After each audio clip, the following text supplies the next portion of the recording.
ایسا نہیں ہو سکتا. غوث پاک نے فرمایا کہ میں نے خواب دیکھا. خواب کیا دیکھا؟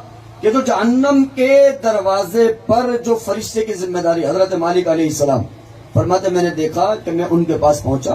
سألت مالکا خازن النار، جو جہنم کے دروازے کا جو خازن ہے، جو چوکیدار ہے حضرت مالک علیہ السلام، حضرت عبد القادر جیلانی اپنے مریدوں سے کہہ رہا ہے کہ میں نے اس سے پوچھا، سوال کیا. سالتو، کیا سوال کیا؟ حل عندک من اصحاب احد، پوچھنے لگے حضور یہ بتائیے کہ میرا کوئی مرید اس کے اندر ہے، جہنم میں کوئی ایک بھی میرا مرید ہے؟ اب مریدین سامنے بیٹھے اور پیر صاحب یہ بات کر رہے، کہا میں نے جہنم کے جو چوکیدار ہیں، جہنم کے دروازے پر جن کی ذمہ داری ہے حضرت مالک علیہ السلام، سألتو مالکا خازن النار، میں نے ان سے سوال کیا حل عندک من اصحاب احد، کیا میرا کوئی ایک بھی مرید اس میں ہے؟ تو شیخ عبد القادر جیلانی فرماتے اس فرشتے نے کیا جواب دیا ہے؟ اس نے فرمایا فقال لا، اے عبد القادر جیلانی تمہارا کوئی مرید جہنم میں نہیں ہے، اس لیے کیونکہ جو عبد القادر جیلانی کا مرید ہوتا ہے وہ دنیا میں عزتوں کا تاج بھی پاتا ہے، حشر میں جنت کی نعمتیں بھی پا رہا ہوتا ہے. نہیں ہے. تمہیں کہا عبد القادر کا مرید ہو کر، غوث پاک کا مرید ہو کر جہنم میں چلا جائے؟ ارے بھولو مت کہ میں نے جس کے ہاتھ میں ہاتھ دیا ہے وہ پیران پیر ہے. اور پھر میرا عقیدہ کیا ہے کہ تیرے ہاتھ میں نے دیا ہے، تیرے ہاتھ میں نے دیا ہے، تیرے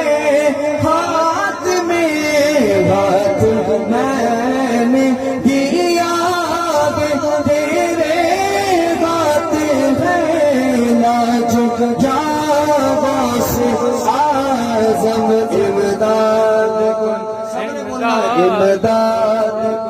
امداد کن، ازر جو غم آزاد کن، در دین و دنیا شاد کن، در دین و دنیا شاد کن، یا غوث اعظم دستگیر امداد کن، امداد کن. تو میرا عزیز دوستو، پیران پیر شیخ عبد القادر جیلانی رحمت اللہ تعالی علیہ، آپ کے پاس ایک شخص آیا روتا ہوا اور کہا حضور میرے والد کا انتقال ہو گیا، میں نے خواب میں دیکھا کہ وہ عذاب قبر میں گرفتار ہے، اللہ نے اس کو عذاب میں گرفتار کر لیا ہے.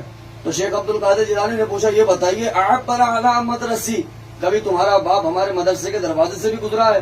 تو وہ کہنے لگے حضور بڑی محبت کرتے تھے، کئی مرتبہ آپ کے دروازے سے گزرے ہیں. تو غوث پاک خاموش ہو گئے. وہ دوسرے دن آیا، بڑا حشاک بشاک، چہرے پر مسکراہٹ. اب حضرت شیخ عبد القادر جیلانی نے پوچھا کل تو رو رہا تھا آج ہنس رہا ہے؟ کہا حضور آج میں نے خواب دیکھا ہے کہ اللہ نے میرے والد کے سر پر جنتی تاج سجا دیا ہے، میں نے خواب دیکھا ہے. اب عبد القادر نے فرمایا، شیخ عبد القادر جیلانی رحمت اللہ تعالی علیہ نے، ان ربی وعدنی، میرے رب نے مجھ سے وعدہ کیا ہے کہ عبد القادر جو تیرے مدرسے کے دروازے سے گزر گیا، عمن عبر علی المدرستی من المسلمین، مسلمان ہوگا اور تجھ سے محبت کرتا ہوگا، تیرے مدرسے کے دروازے سے گزرے گا، ہم عذاب قبر اس سے دور فرما دیا کر دیں گے. عذاب قبر اس سے دور ہوگا. وہ مدرسے میں آیا نہیں ہے، طالب علم نہیں بنا، نہ قرآن پڑھا، نہ قرآن کو سمجھا، نہ حافظ بنا، نہ اس نے کوئی حدیث کی کتاب پڑھی، بس مسلمان تھا. عبد القادر جیلانی رحمت اللہ علیہ سے محبت کرتا تھا، ان کے مدرسے کے دروازے سے گزرا ہے. تو شیخ عبد القادر جیلانی فرماتے اللہ اگر قبر میں عذاب ہو رہا ہو تو اس بات کی وجہ سے اس سے عذاب کو دور فرما دیا کرتا ہے.